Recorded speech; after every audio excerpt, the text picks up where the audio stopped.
Bismillahirrahmanirrahim. Assalamualaikum warahmatullahi wabarakatuh. Waalaikumsalam warahmatullahi wabarakatuh. Saya hormati Bapak Kepala Sekolah SDN Kepatihan 6. Kemudian yang saya hormati Bapak Ibu Guru SDN Kepatihan 6. Pertama-tama marilah kita panjatkan puja dan bersyukur atas kehadirat Allah Subhanahu wa taala karena atas rahmat dan hidayahnya sehingga hari ini kita dapat berkumpul dalam keadaan sehat walafiat. Salawat dan salam tidak lupa marilah kita diminta kepada Nabi besar Muhammad SAW yang telah membimbing kita dari zaman jahiliyah menuju ke zaman yang terang benderang seperti saat ini. Adapun pada siang hari ini yaitu diseminasi budaya positif dari Bu Sri Nur Indah SPC yang dimulai dari pembukaan, kemudian yang kedua menyanyikan lagu Indonesia Raya, kemudian menyanyikan Mas Jember, sambutan kepala sekolah, pemaparan budaya positif, dan yang terakhir penutup. Sebelum dimulai acara pada saat ini, marilah kita bersama-sama mengucapkan basmalah bersama-sama. Bismillahirrahmanirrahim. Kemudian acara yang kedua yaitu menyanyikan lagu Indonesia Raya. Terima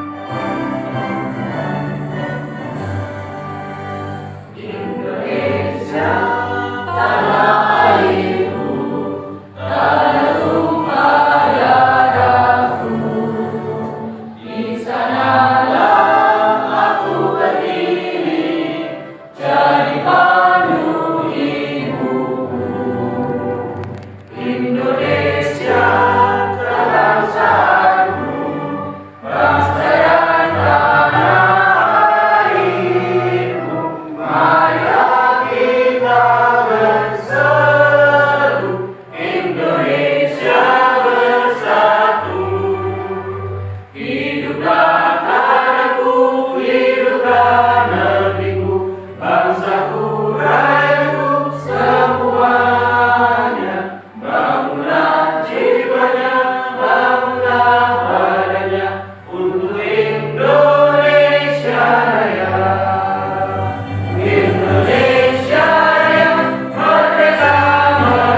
sambutan kepala sekolah kepada Mubis SPD dipersilakan. Assalamualaikum warahmatullahi wabarakatuh. Bismillahirrahmanirrahim. Alhamdulillahirrahmanirrahim. Bapak-bapak, ibu-ibu, rekan kanan yang berbahagia. Alhamdulillah ini kita bersama-sama mengikuti kegiatan dari calon guru penggerak yaitu Bu Sri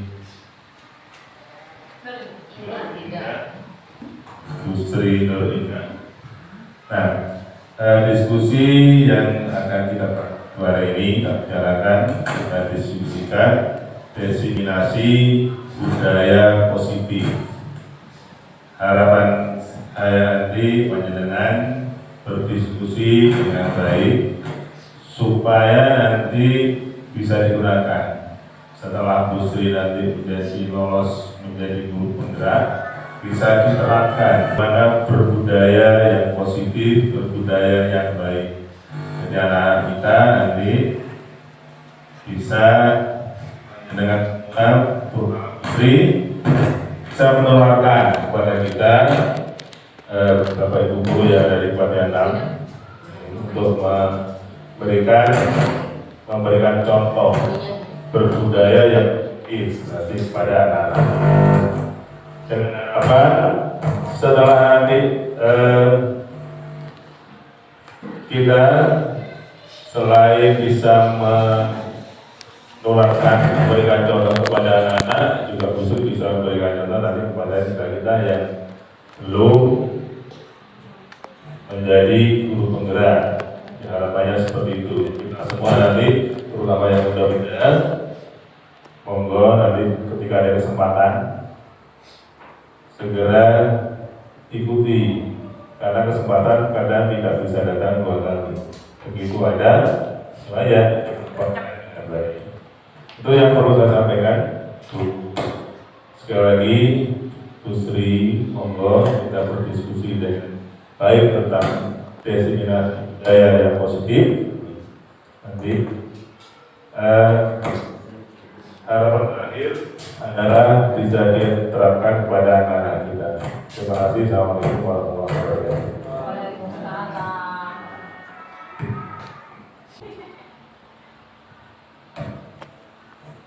Bismillahirrahmanirrahim. Assalamualaikum warahmatullahi wabarakatuh. Selamat siang. Selamat siang. Siang. Luar biasa.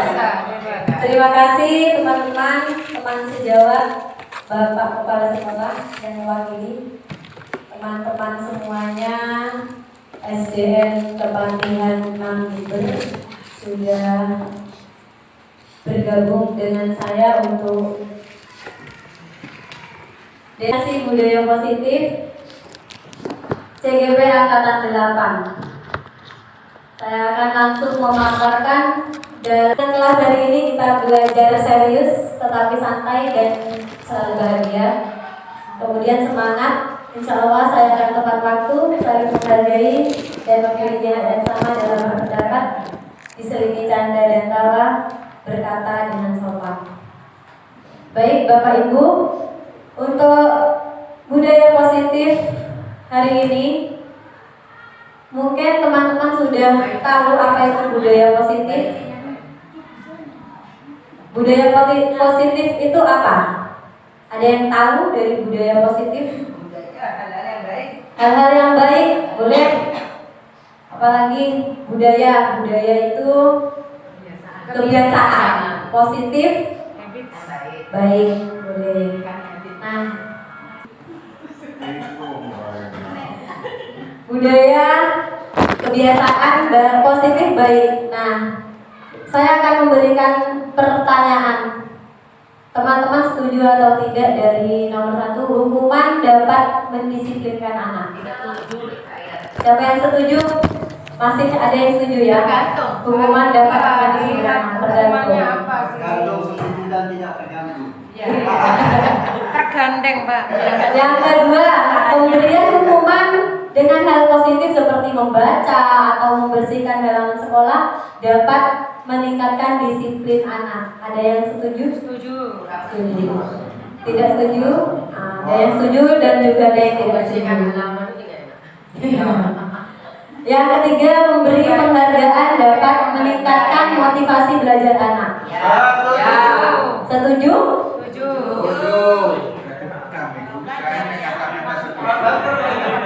Nah, budaya positif memang sudah pernah dipaparkan oleh teman kita di angkatan 7 kemarin ya. Jadi teman-teman insya Allah masih mengingat dengan baik apa itu budaya positif. Jadi budaya positif itu sesuatu yang harus diterapkan dengan hal-hal yang baik. Selanjutnya. Nah, di dalam topik dalam eksplorasi konsep kali ini di 2.1 tentang disiplin positif dan nilai-nilai kebajikan universal, tentang teori motivasi, hukuman dan penghargaan serta restitusi, 2.3 tentang keyakinan kelas, 2.4 kebutuhan dasar manusia dan dunia berkualitas, 2.5 restitusi yang terdiri dari 5 posisi kontrol, 2.6 restitusi yang di dalamnya ada segitiga restitusi.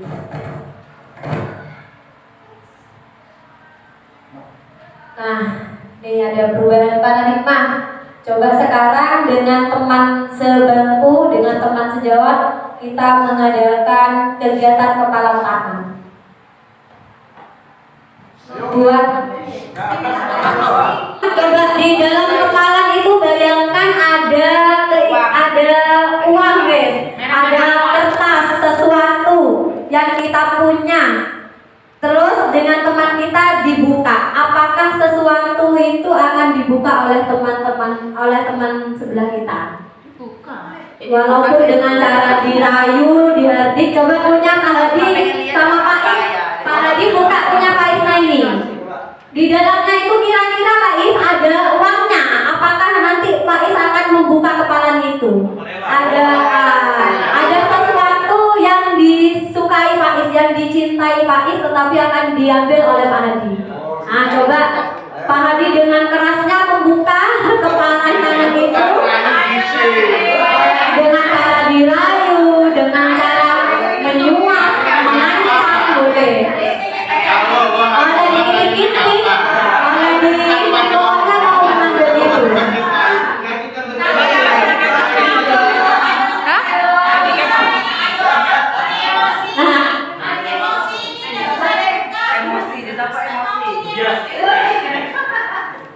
Dari kegiatan tadi, teman kita itu mempertahankan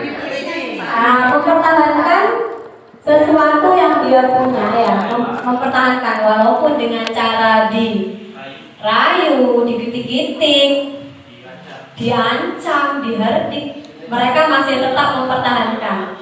Nah, disogok itu disuap. Kita berusaha memahami pandangan orang lain tentang dunia, kemudian semua perilaku memiliki tujuan. Hanya diri sendiri yang bisa mengontrol diri. Anda tidak bisa mengontrol orang lain. Kolaborasi dan konsensus menciptakan pilihan-pilihan baru dan berpikir positif. Teori pilihan dari Dr. William Glaser. Anda tidak bisa mengontrol orang lain, hanya Anda yang bisa mengontrol diri sendiri. Jadi, belajar kontrol diri dengan menggali potensi kita agar tercapai tujuan mulia, yaitu sesuatu menjadi seseorang yang kita inginkan berdasarkan nilai-nilai yang kita hargai. Jadi, dari makna disiplin itu kita belajar mengontrol diri sendiri. Yang kedua, semua perilaku memiliki tujuan. Tujuannya tadi teori motivasi intrinsik dan motivasi ekstrinsik. Kalau intrinsik itu menghindari hukuman, kemudian yang kedua mendapatkan imbalan. Motivasi intrinsik untuk menghargai diri sendiri, nilai-nilai kebajikan universal dan keyakinan kelas. Next, Apakah makna disiplin? Disiplin berasal dari bahasa Latin yaitu disiplina yang artinya belajar. Makna asal dari kata ini berkonotasi dengan disiplin diri dari murid-murid Socrates dan Plato. Disiplin diri membuat orang menggali potensinya menuju sebuah tujuan apa yang dia hargai. Namun dalam budaya kita, makna kata disiplin telah berubah menjadi sesuatu yang dilakukan seseorang pada orang lain untuk mendapatkan kepatuhan. Jadi disiplin, jika kita menemukan kata disiplin itu seharusnya berasal dari diri sendiri atau harus ada kepatuhan di diri sendiri. Jadi bukan hanya ada aturan kita harus disiplin, tetapi disiplin itu ada, tidak ada aturan harus kita melaksanakannya. Nilai-nilai kebajikan universal. Nilai-nilai kebajikan adalah sifat positif manusia yang merupakan tujuan mulia yang ingin dicapai oleh setiap individu. Nah, nilai-nilai bersifat universal dan lintas bahasa, suku bangsa, agama maupun latar belakang. Dari William Blazer, setiap perilaku atau perbuatan memiliki suatu. Kemudian mengaitkan nilai kebajikan yang diyakini seseorang. Nilai kebajikan yang ingin dicapai oleh setiap anak Indonesia dikenal dengan profil pelajar Pancasila. Masih ingat Bapak Ibu profil pelajar Pancasila? Ada berapa? Ada 6. Masih ingat ya? Coba pakai gerakan ya. Profil pelajar Pancasila. Pelajar Pancasila beriman dan bertakwa pada Tuhan Yang Esa dan berakhlak mulia, berkebinekaan global, gotong royong mandiri, kreatif dan bernalar kritis. Bernalar kritis boleh dibuat kayak Bu Catur, boleh pakai sarangnya. Nah, kita bisa membuat gerakan sendiri dari profil pelajar Pancasila untuk diterapkan ke anak-anak supaya juga anak-anak itu semangat dalam mengikuti pembelajaran. Pembelajaran 2.2 yang terdiri dari motivasi, hukuman, penghargaan, dan restitusi. Motivasi perilaku manusia yaitu yang pertama untuk menghindari ketidaknyamanan atau hukuman. Apa yang akan terjadi apabila saya tidak melakukannya? Itu dari orang lain, eksternal. Untuk mendapatkan imbalan dari orang lain, itu juga motivasi eksternal. Untuk menghargai diri sendiri. Jadi Bapak Ibu termotivasi dalam bentuk internal itu untuk menghargai diri sendiri. Jadi saya akan menjadi orang yang seperti apa bila saya melakukannya. Jadi termotivasi yang pertama misalnya menjadi contoh untuk anak-anak datang lebih awal, supaya anak-anak juga termotivasi untuk datang lebih awal. Contohnya lagi apa? Monggo. Contohnya lagi seperti apa kalau menghargai diri sendiri? Berpakaian yang rapi. Berpakaian yang rapi. Kita berpakaian yang rapi, otomatis anak didik kita atau peserta didik akan mencontoh kita untuk berdandan yang ganteng dan cantik, menulis yang indah, menulis yang indah, benar. Jadi membersihkan kelas patut dicontoh itu ya. Jadi dalam hal yang baik itu menjadi motivasi untuk anak-anak untuk menghargai dirinya sendiri, yaitu termasuk ke dalam motivasi internal. Merdeka itu artinya tidak hanya terlepas dari perintah, akan tetapi juga cakap membuat memerintah diri sendiri. Jadi kita tidak perlu diperintah untuk melakukan sesuatu yang menurut kita baik. Jadi lawan rasa malas, contohnya datangnya lebih pagi dari anak-anak, itu harus dari diri sendiri.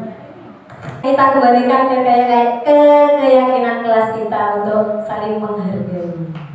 Next, dihukum oleh penghargaan. Bahwa penghargaan berlaku sama dengan hukuman. Jadi penghargaan itu sama dengan hukuman. Dalam arti meminta atau membujuk seseorang melakukan sesuatu untuk memenuhi suatu tujuan tertentu dari orang yang meminta atau membujuk. Dorongannya eksternal dan akan ada faktor ketergantungan. Beberapa dampak dari pemberian penghargaan. Jadi kalau kita memberi penghargaan kepada anak-anak itu berlaku pengaruhnya jangka panjang atau pendek. Jika memberi penghargaan kepada anak, jangka panjang atau pendek. Kemudian penghargaan menghukum. Jadi menghukum, penghargaan mengurangi ketepatan, penghargaan tidak efektif, dan penghargaan merusak hubungan. Dihukum oleh penghargaan. Penghargaan menurunkan kualitas. Jadi dihukum oleh penghargaan. Jadi penghargaan itu menurunkan kualitas, mematikan kreativitas, dan mengurangi motivasi intrinsik. Jadi anak-anak kalau kita kasih penghargaan, kalau tidak diberi, kalau ada suatu diberi tugas untuk berkreasi, tidak ada penghargaan, mereka tidak akan kreativitas, tidak akan mau menjalankan. Jadi penghargaan itu mengurangi motivasi intrinsik. Apa motivasi intrinsik tadi? Dari diri sendiri. Jadi kalau tidak penghargaan, mereka tidak mau mengerjakan. Kalau tidak ada penghargaan, mereka tidak mau melakukan sesuatu yang baik. Next. Jadi tuman katanya bicara. Nah, ini tindakan guru. Mari kita berdiskusi ini atau hukuman atau konsekuensi. Mencatat 100 kali di dalam buku kalimat saya tidak akan terlambat lagi karena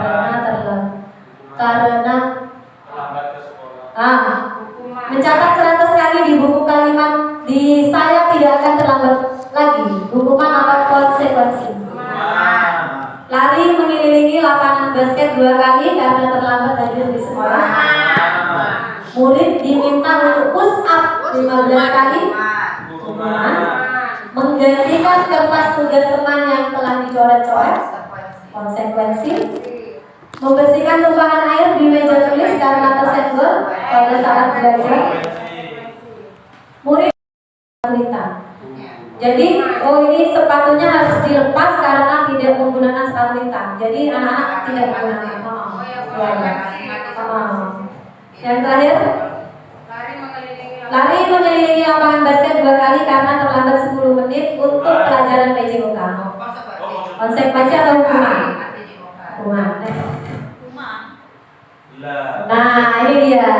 Mencatat 100 kali itu termasuk hukuman. Lari mengelilingi lapangan basket, hukuman.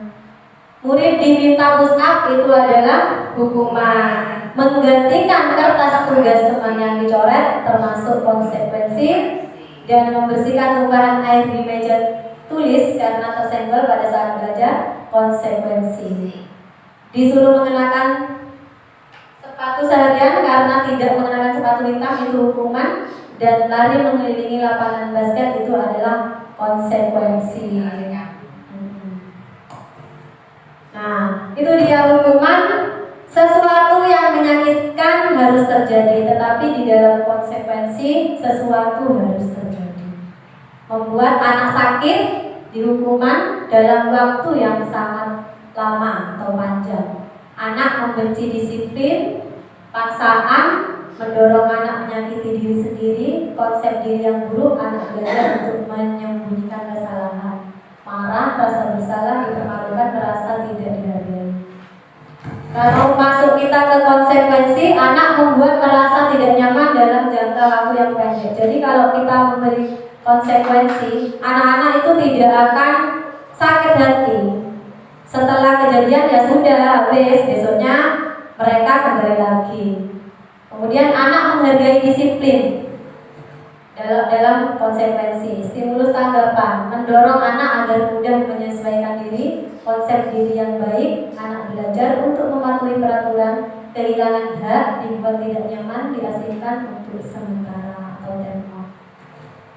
Jadi nanti hukuman atau konsekuensi yang harus kita lakukan kepada anak-anak seharusnya adalah konsekuensi. Jadi anak-anak tidak akan sakit hati yang yang berkepanjangan kalau kita melakukan konsekuensi. Selanjutnya ini restitusi.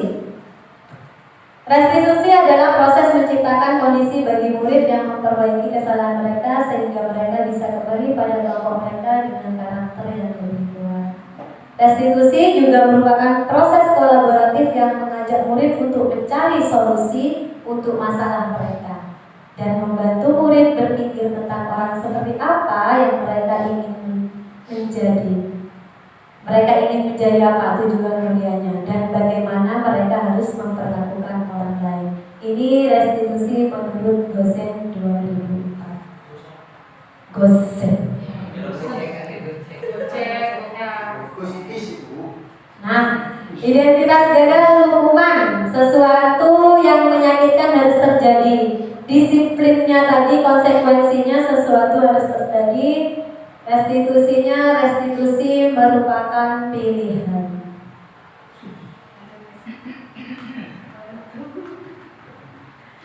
Sembilan ciri-ciri restitusi. Bukan untuk menebus kesalahan, namun untuk belajar dari kesalahan. Jadi kita belajar dari kesalahan. Memperbaiki hubungan, tawaran bukan paksaan. Restitusi menuntun untuk melihat ke dalam diri. Jadi restitusi itu kembali kepada diri kita sendiri. Restitusi mencari kebutuhan dasar yang mendasari tindakan. Cara yang paling baik fokus pada karakter, bukan tindakan. Jadi fokusnya pada karakter. Fokus pada solusi. Yang terpenting lagi itu di poin 8, yaitu fokus pada solusi dan mengembalikan murid yang berbuat salah pada kelompoknya. Next, pembelajaran 3, keyakinan kelas. Mengapa tidak peraturan saja? Mengapa harus keyakinan kelas? Kalau peraturan seolah-olah kayak harus ditepati. Semua harus ikut, harus ditepati. Kalau peraturan ya. Mengapa kita memiliki peraturan harus menggunakan helm bila mengendarai kendaraan roda 2? Agar aman, selamat. Mengapa kita memiliki 3M? Menggunakan masker, mencuci tangan, dan menjaga jarak 1,5 meter. Agar tidak tertular, juga sehat, keselamatan juga ya. Mengapa kita memiliki peraturan harus datang tepat waktu pada saat mengikuti pelatihan? Agar selesainya sesuai dengan Agar selesainya sesuai dengan jadwal yang ditentukan. Untuk mendukung motivasi intrinsik kembali ke nilai-nilai keyakinan, lebih menggerakkan seseorang dibandingkan mengikuti serangkaian peraturan-peraturan. Nah, gaya positif, peraturan kelas, keyakinan kelas, dan lingkungan kelas. Kita budayakan positif itu di lingkungan kelas terlebih dahulu. Kemudian kita menyebar ke lingkungan. Contoh keyakinan kelas, peraturan kelas, awal peraturan kelas contohnya bagaimana? Tidak boleh terlambat. Kita ganti ke keyakinan kelas, tidak boleh terlambat, menggunakan bahasa yang lebih positif lagi, yaitu datang tepat waktu. Kemudian dalam lingkungannya, lingkungan positifnya itu kita semua dapat datang tepat waktu karena akan memberdayakan budaya positif. Selain dengan tepat waktu, kita budayakan di kelas kita budaya positif dan seperti contohnya literasi. Anak sekarang, anak-anak peserta didik kita literasi membaca terutama itu kurang. Jangankan anak-anak, gurunya kurang juga dalam baca. Semoga kita mendapat menerapkan budaya positif itu, terutama di kelas kita dengan keyakinan kelas terlebih dahulu.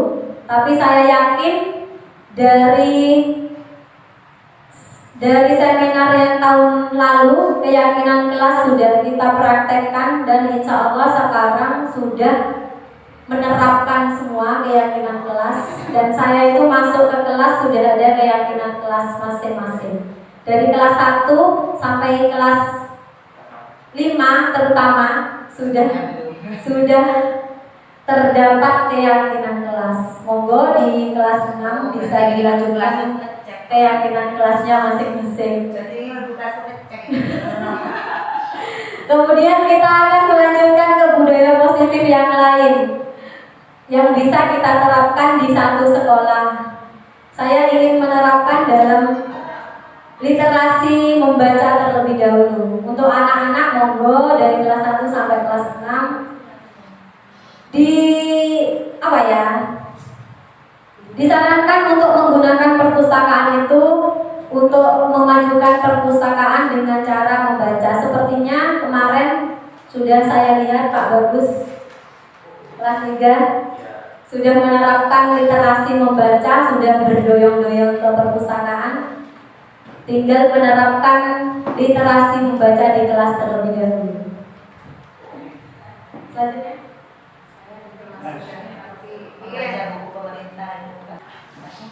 Sebelumnya peraturan selalu kembalikan buku ke tempatnya. Dilarang mengganggu orang lain, hadir sekolah 15 menit sebelum pembelajaran dimulai, dilarang melakukan kekerasan, dilarang menggunakan narkoba bergantian atau menunggu giliran, gunakan masker, jangan berlari di kelas atau koridor. Kalau kita mau buat keyakinan kelas di nomor 1, kalimatnya yang lebih positif untuk anak-anak itu apa? Buku dikembalikan lagi ke tempatnya. Buku dikembalikan lagi ke tempatnya. Jawab. Dilarang mengganggu orang lain. Saling menghargai. Saling menghargai. Hadir di sekolah 15 menit sebelum datang pagi. Dilarang melakukan kekerasan. Pakai halus saja. Nah, pakai halus saja.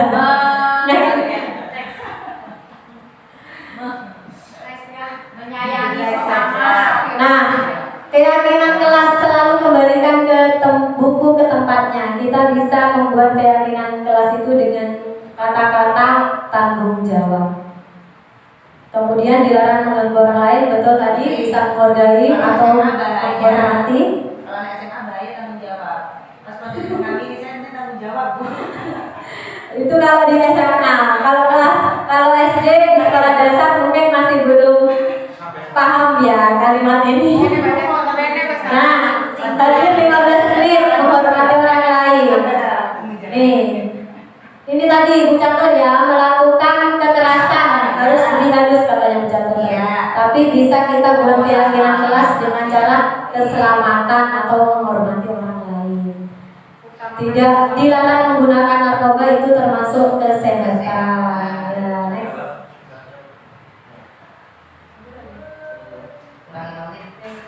Pembelajaran 4, kebutuhan dasar manusia dan dunia berkualitas. Next. Nih, kebutuhan dasar manusia ada kasih sayang dan rasa diterima, penguasaan, kesenangan, kebebasan dan bertahan hidup. 5 posisi kontrol. Kita di situ sebagai penghukum, pembuat orang merasa bersalah, sebagai teman, sebagai pemantau atau sebagai manajer. Kalau kita di sini dalam 5 posisi kontrol ini yang merah, kita sebaiknya sebagai apa untuk anak-anak itu? Kalau sebagai penghukum kita kamu tidak melakukan, awas ya, rasakan kalau sebagai penghukum. Kalau sebagai pembuat merasa bersalah, kamu seharusnya, kamu sudah tahu, ibu lelah sekali mengingat, itu stres. Nah, itu sebagai pembuat orang bersalah. Kalau teman, sebagai teman, ayolah lakukan demi ibuku. Masa kamu tidak mau? Ingat, Tidak Ibu pernah ingat, tidak Ibu pernah Ingat bantu. tidak. Oh. Ingat tidak. Pemantau, apa peraturannya? Kita sebagai pemantau, tapi kalau kita sebagai apa yang kita yakini, apa yang bisa kau kerjakan untuk memperbaiki masalah ini? Jadi kalau ada anak didik kita itu yang melanggar di kelas misalnya ramai saja, kita tidak usah kamu ini ya terus, nggak usah gitu. Tapi kita sebagai manajer, contohnya bagaimana? Kenapa kamu ramai? Ditanyakan. Apakah itu sudah sesuai dengan keyakinan kelas kita? Kalau mereka bilang tidak sesuai, Bu, nah keyakinan kelas yang nomor berapa yang tidak kamu yakini? Nah, keyakinan kelas di kelas itu kan sudah ada nomornya. Jadi keyakinan kelas yang nomor berapa yang tidak kamu yakini? Misalnya menghargai orang lain. Rame kan masuk ke tidak menghargai orang lain, tapi kan menghargai orang lain. Jadi kamu tidak punya keyakinan kelas nomor 3. Jadi kalian harus bagaimana cara memperbaiki masalah itu. Bagaimana kamu sebaiknya menghargai orang lain?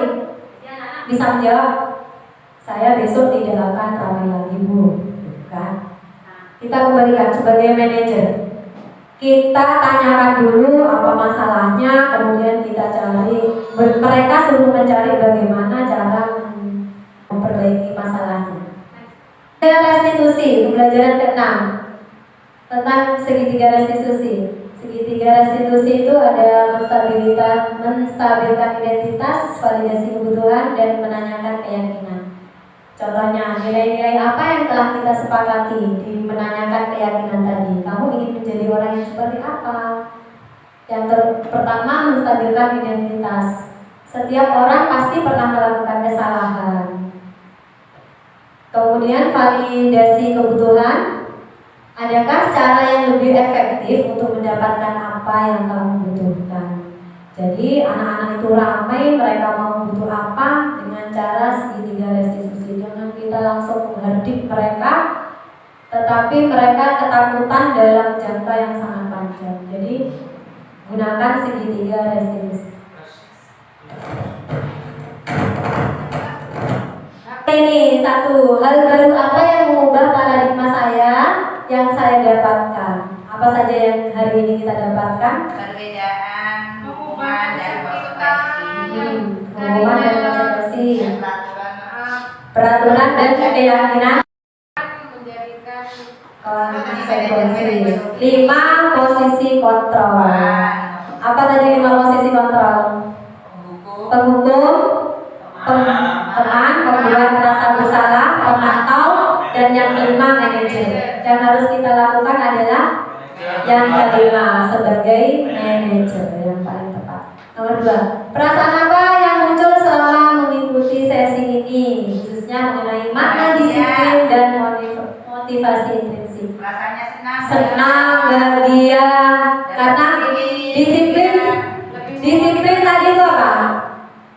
Disiplin dari kata apa tadi? Disiplinan.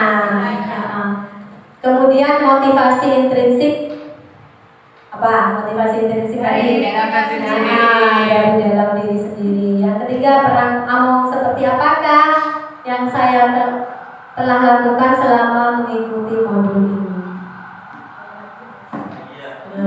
Saya akan menjadi Among yang seperti apakah setelah mengikuti modul ini? Menjadi seorang manajer di dalam kelas untuk menjadi lebih baik lagi, kemudian menciptakan suasana menyenangkan untuk anak-anak. Apa yang kita lakukan itu semua untuk murid, dan murid. Terima kasih untuk kehadirannya siang hari ini. Mohon maaf jika lewat waktunya, dan semoga diseminasi kali ini bermanfaat untuk teman-teman dan sekolah. Semoga kita dapat membuat budaya positif di SDN Kepatihan 6 lebih baik lagi. Terima kasih. Wassalamualaikum warahmatullahi wabarakatuh. Terima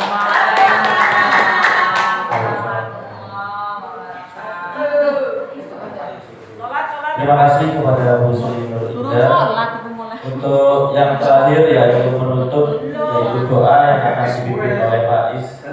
Waalaikumsalam warahmatullahi Mari kita berdoa. Bismillahirrahmanirrahim. Allahumma shalli ala Muhammad. Allahumma shalli wa sallim alaihi. Rabbana atina fid dunya hasanah wa fil akhirati hasanah wa qina adzabannar. Subhanaka rabbika rabbil izzati amma yasifun. Wassalamu ala mursalin walhamdulillahi rabbil alamin. Assalamualaikum warahmatullahi wabarakatuh. Sudah. Terima kasih kepada Is atas doanya. Demikianlah acara pada siang hari ini, pada sore hari ini. Semoga kita menjadi guru-guru abang yang berbahagia, yang selalu berbudaya positif kepada murid-muridnya. Amin ya rabbal alamin. Terima kasih. Wassalamualaikum warahmatullahi wabarakatuh.